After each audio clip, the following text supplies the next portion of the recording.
하나님 말씀은 시편 121편 1절에서 8절까지 말씀입니다. 제가 한 절, 우리 성도님께서 한 절 읽으시고 마지막 8절은 함께 봉독하겠습니다. 내가 산을 향하여 눈을 들리라. 나의 도움이 어디서 올까? 나의 도움은 천지를 지으신 여호와에게서로다. 여호와께서 너를 실족하지 않게 하시며 너를 지키시는 이가 졸지 아니하시리로다. 이스라엘 지키시는 이는 졸지도 아니하시고 주무시지도 아니하시리로다. 여호와는 너를 지키시는 이시라. 여호와께서 내 오른쪽에서 내 그늘이 되시나니 낮에 해가 너를 상하게 하지 아니하며 밤에 달도 너를 해치지 아니하리로다. 여호와께서 너를 지켜 모든 환난을 면하게 하시며 또 네 영혼을 지키시리로다. 여호와께서 너의 출입을 지금부터 영원까지 지키시리로다. 아멘. 살아계신 하나님 말씀입니다. 아멘.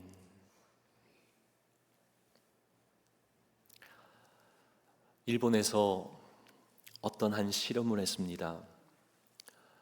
친절하기로 소문난 그 마을의 거리를 걸어가며 문이 보이면 그 문 앞에다가 1만 엔, 우리나라 돈으로 대략 한 10만 원 정도 되었죠. 이 1만 엔을 꽂아두고 그렇게 지나갔다는 것이죠. 그러고는 사람들의 반응을 한번 관찰해 보았다는 겁니다. 처음에는 마을 사람들이 이렇게 꽂아놓은 이 일에 대해 막 경계를 하는 것이죠. 그러다 보니 왜 돈을 꽂아놓고 가느냐 그렇게 따지는 사람도 있고, 퉁명스럽게 다시금 돈을 돌려주는 그런 사람도 있었다는 겁니다. 그런데 이 일이 계속되자 마을 사람들이 이제는 이 사람을 기다렸다는 것이죠. 이 사람이 지나가면 웃으면서 감사합니다 그렇게 인사하는 그런 사람도 생겨났다는 겁니다. 그렇게 하루도 빠짐없이 한 달이라고 하는 시간이 흘렀습니다. 한 달이 되는 날 이 사람이 그냥 그 거리를 그냥 지나쳐 버렸습니다. 그랬더니 몇몇 마을 사람들이 와서는 왜 돈을 안 주고 그냥 가냐고 이렇게 물었다는 것이죠. 심지어는 맡겨놓은 자기 돈인 양 내놓으라고 그렇게 화까지 내는 사람이 있었다는 겁니다. 있어서는 안 되는 그런 황당한 그런 상황이 펼쳐진 거죠. 처음에는 뜻밖의 횡재에 그것에 대해서 감사하는 그 마을 사람들이 이 호의가 계속적으로 반복되니까 이제는 당연한 것으로 받아들이기 시작했다는 겁니다. 이 실험을 통해서 강조하는 바가 무엇입니까? 호의가 계속되면 권리인 줄 안다. 호의가 계속되면 권리인 줄 안다는 겁니다. 혜택이 반복되면 그것에 대해서 감사함이 사라져 버린다는 것이죠. 근데 이런 모습이 우리 안에서도 자연스럽게 나타난다는 겁니다. 어떤 일이 있을 때 상대방의 도움을 구하죠. 처음에 부탁할 때는 어떻게 부탁합니까? 미안해서 어쩔 줄 몰라. 그래 막 간청하듯이 좀 도와달라고 그렇게 부탁하지 않습니까? 근데 상대가 그렇게 도와주고 부탁을 들어주면 참 고맙게 여깁니다. 근데 이런 부탁이 반복적으로 일어나고 반복적으로 들어주게 되면 그 다음에는 당연한 듯이 그리고 당당하게 그 일을 맡겨버린다는 겁니다. 심지어 더 이상 부탁을 들어주지 않으면요, 못된 사람으로, 나쁜 사람으로 그렇게 공격하기도 한다는 것이죠. 저와 여러분은 어떻습니까?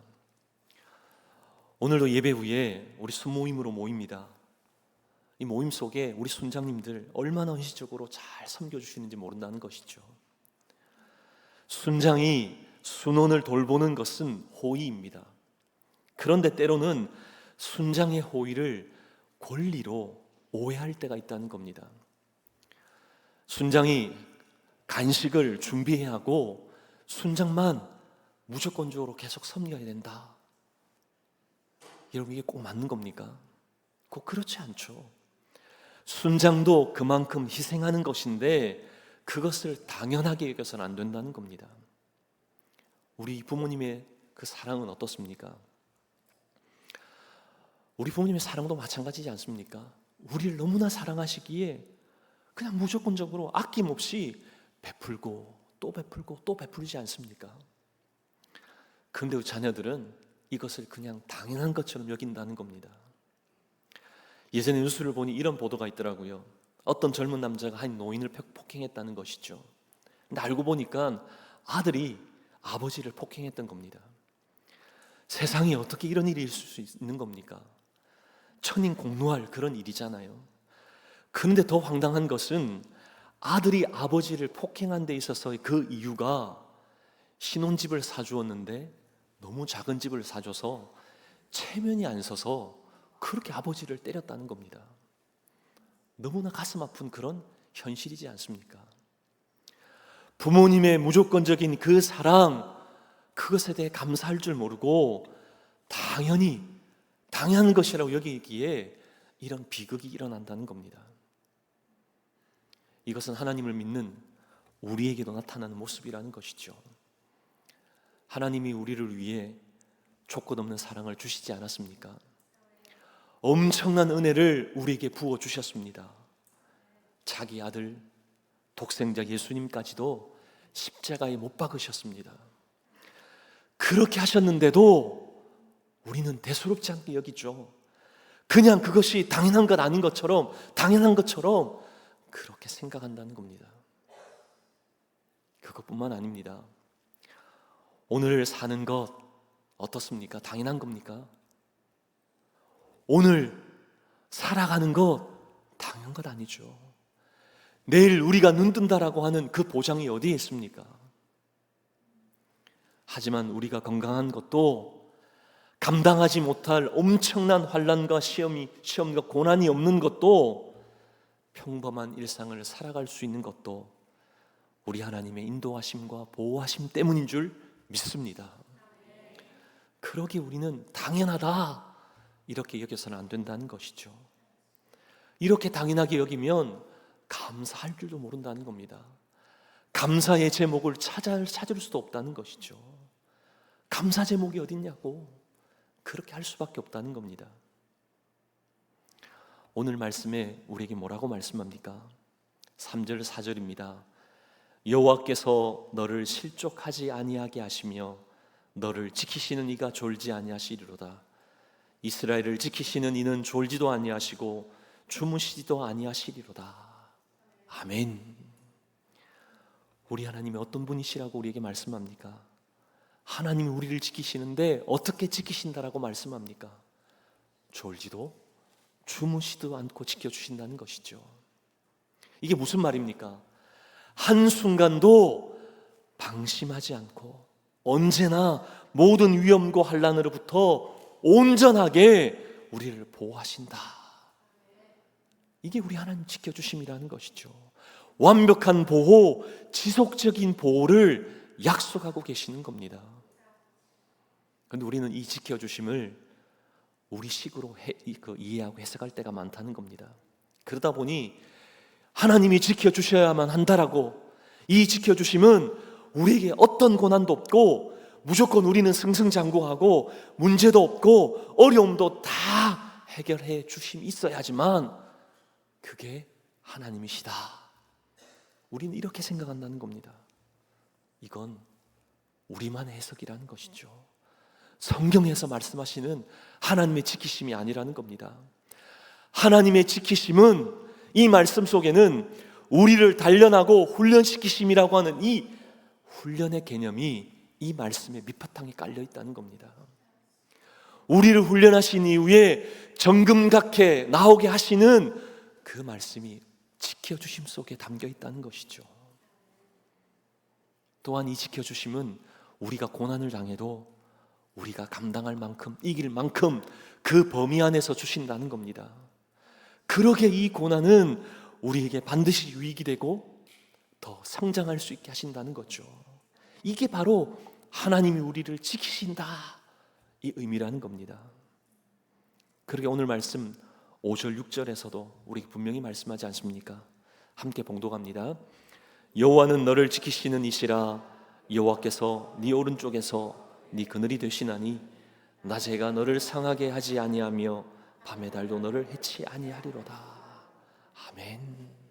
너무나 놀라운 말씀 아닙니까?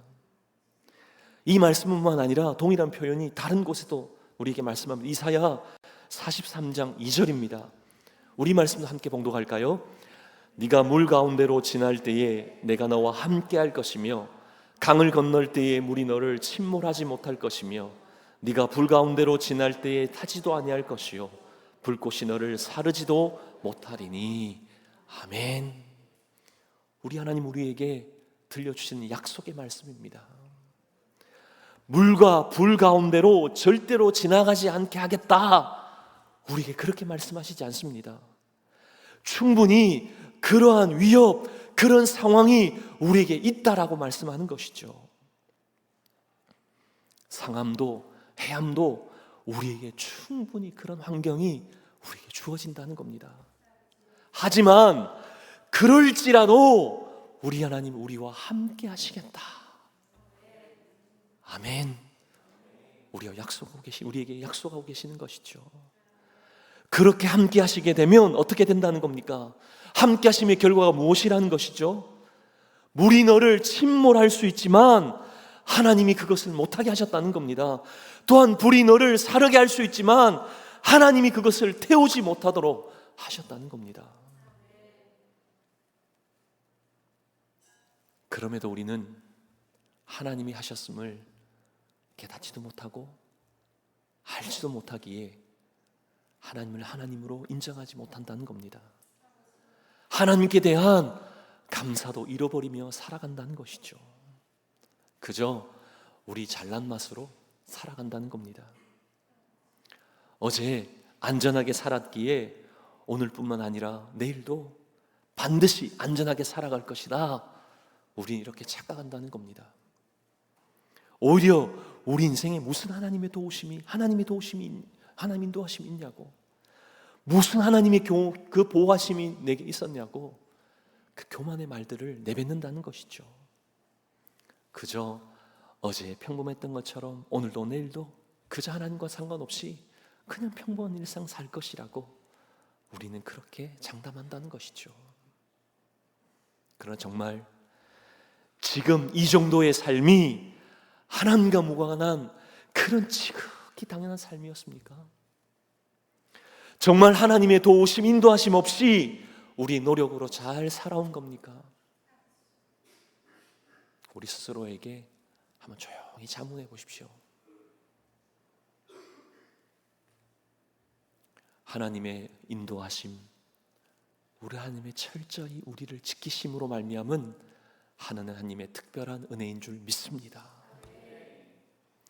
그런가 하면 오늘 말씀에 하나님이 우리를 지켜주신다, 이 말씀은 오늘날 우리의 상황에서 한번 보면 하나님이 우리를 무엇으로부터, 누구로부터 지켜주신다는 이 말씀일까요? 오늘날 우리의 상황에서 보면 그것은 바로 악한 사탄 마귀로부터 우리를 지켜주시겠다, 이 약속의 말씀이라는 겁니다. 하나님이 마귀의 권세로부터 우리를 보호하신다, 이 약속의 말씀이라는 겁니다. 하나님이 마귀의 공격으로부터 우리를 지키시고 보호하시고 인도하심이기에 오늘도 이 자리에 나와 하나님이 찾으시는 예배자로 예배할 수 있는 줄 믿습니다. 온전하게 예배할 수 있는 것, 마귀의 모든 시험으로부터 모든 것들을 우리 하나님이 막아주셨기에 이러한 은혜가 가능하다는 것이죠. 하나님이 우리를 그냥 방치해 놓으신다면, 내버려 두신다면 어떤 일이 벌어지겠습니까? 저와 여러분 어떻게 될까요? 한 사람도 온전한 예배 드릴 수 없는 것이죠. 모든 것을 잃고 그냥 다 빼앗긴 상태로 그저 공허함으로 그냥 하루하루를 살 겁니다. 하지만 성경은 우리에게 뭐라고 말씀합니까? 마귀가 어떻게 우리를 공격하고 시험하는지, 또는 어떤 능력을 가지고 있는지 우리가 잘 알 수 있는 성경은 욥기를 보면 잘 알 수가 있지 않습니까? 욥기의 말씀을 보면 마귀가 어떤 능력이 있다라고 말씀합니까? 욥기 1장 13절에서 19절 말씀을 보면 마귀는 우리가 가지고 있는 모든 재산, 권력, 명예, 자녀들까지도 한꺼번에 순식간에 모든 것을 가져갈 수 있는 그런 능력이 있다, 우리 말씀 속에 분명히 보여줍니다. 또한 욥기 2장을 보면 마귀가 욥을 무너뜨리는데 실패하자 더 강한 그런 시험을 하나님께 요청하잖아요. 뭐라고 요청합니까? 욥기 2장 5절 말씀을 보면 이제 주의 손을 펴서 그의 뼈와 살을 치소서. 그리하시면 틀림없이 주를 향하여 욕하지 않겠나이까. 마귀가 이제는 살과 뼈를 치라는 겁니다. 그래서 하나님이 어떻게 말씀합니까? 욥기 2장 6절 말씀을 보면 여호와께서 사탄에게 이르시되 내가 그를 네 손에 맡기노라. 다만 그의 생명은 해하지 말지니라. 이 말씀을 들은 사단이 어떻게 합니까? 곧바로 욥의 몸을 치잖아요. 온몸에 악창이 납니다. 우리 말씀을 통해 마귀가 가지고 있는 힘이 무엇인지 알 수 있지 않습니까? 사단은 우리의 건강도 우리의 육체도 공격할 만한 힘을 가지고 있습니다. 그러나 너무나 중요한 것은 이 말씀을 하시면서 동일하게 너무나 중요한, 너무나 놀라운 말씀을 이 속에 담아 두셨다는 겁니다. 그것이 무엇입니까? 하나님께서 마귀에게 욥의 몸을 치되 무엇은 해하지 말라라고 말씀하셨습니까? 생명은 해하지 말도록 말씀하셨습니다. 하나님이 왜 마귀에게 이런 이야기 하셨을까요? 왜 이런 이야기 하신 겁니까? 마귀는 인간의 생명까지도 빼앗을 수 있는 능력이 있습니다. 하지만 너무나 중요한, 너무나 놀라운 것은 하나님이 허락하시는 범위 안에서 마귀의 공격이 있다는 겁니다. 내가 그를 네 손에 맡기노라. 다만 그의 생명은 해하지 말지니라. 무슨 말입니까? 마귀가 아무리 우리를 공격해도 누가 우리를 책임지시고 보호하신다는 겁니까? 만군의 여호와 우리 하나님이 우리를 보호하신다는 것이죠. 우리를 지키신다는 겁니다. 다만 그의 생명은 해하지 말지니라. 하나님의 허락하심이 없이는 우리의 몸을 상하게 할 수 있어도 우리의 생명은 취할 수 없다. 우리의 생명은 좌지우지할 수 없다. 우리 하나님 말씀하고 계시는 겁니다. 왜 이렇게 하신 겁니까? 우리가 뭐 특별해서요? 마귀가 그럴 만한 힘이 없어서요? 우리만큼은 예외로 두셨기에 그런 겁니까? 그렇지 않습니다. 성경은 분명한 그 이유를 말씀합니다. 고린도전서 10장 13절 말씀입니다. 우리 같이 한번 말씀 봉독할까요?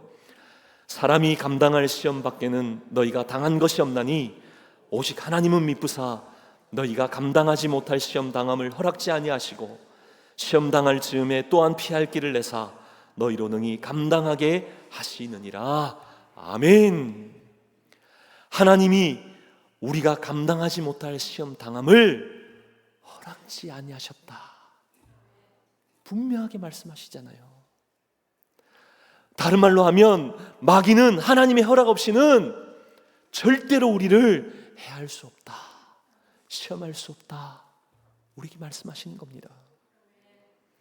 악한 사탄 마귀가 우리를 무너뜨릴 능력이 있고 몸을 치고 생명을 칠 수 있는 능력이 아무리 가지고 있어도 그 능력을 우리에게 사용하지 못하는 이유는요, 무엇 때문입니까? 하나님이 허락지 아니하셨기 때문이라는 겁니다. 여러분 이 사실 믿으십니까? 결국 우리 하나님은 우리를 허락이라고 하는 그 보호의 도구를 통해서 우리를 인도하신다는 겁니다.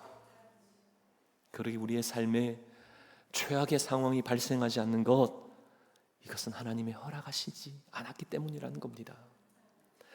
감당할 시험 밖에 우리가 당한 것이 없는 것은 하나님의 보호하심의 결과이고 하나님의 인도하심의 축복인 줄 믿습니다.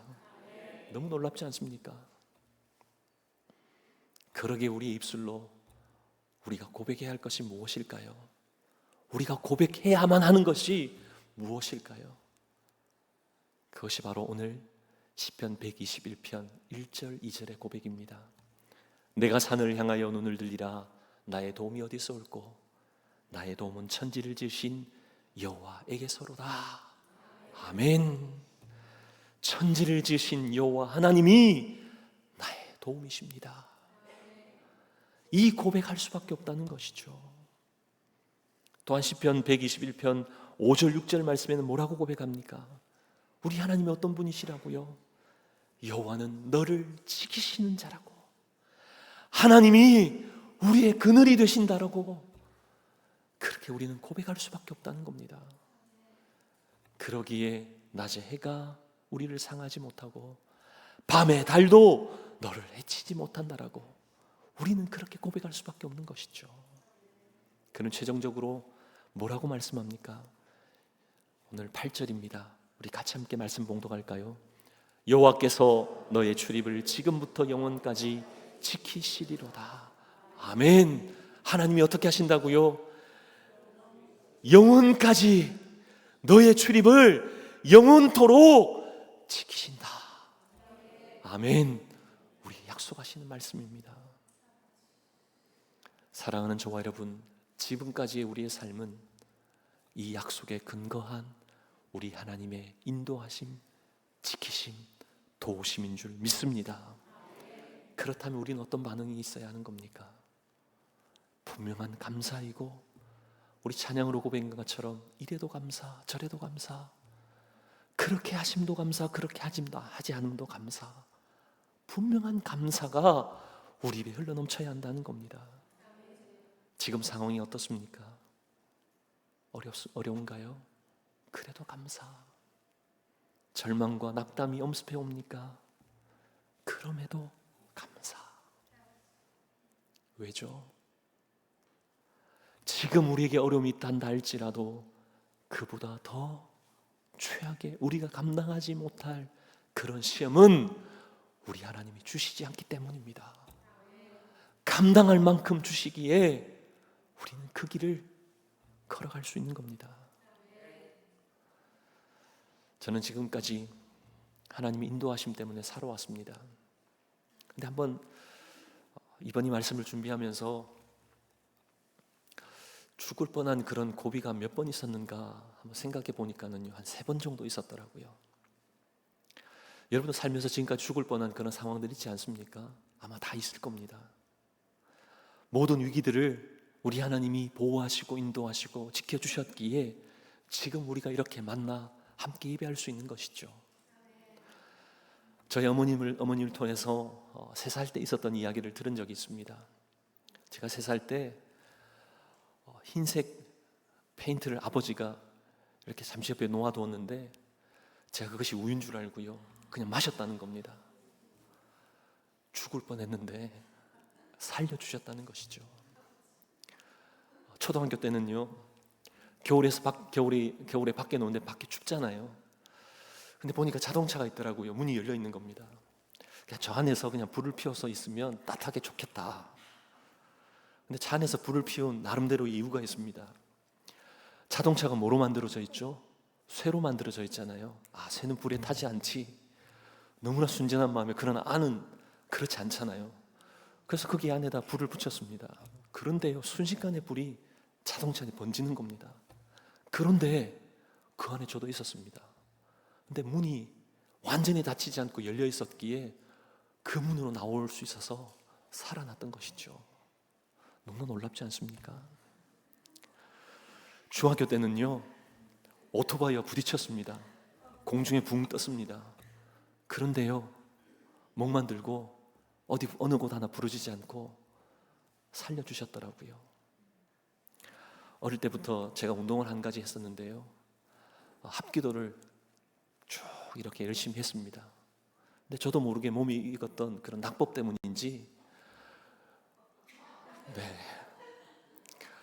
물론 그것 때문만 아니죠.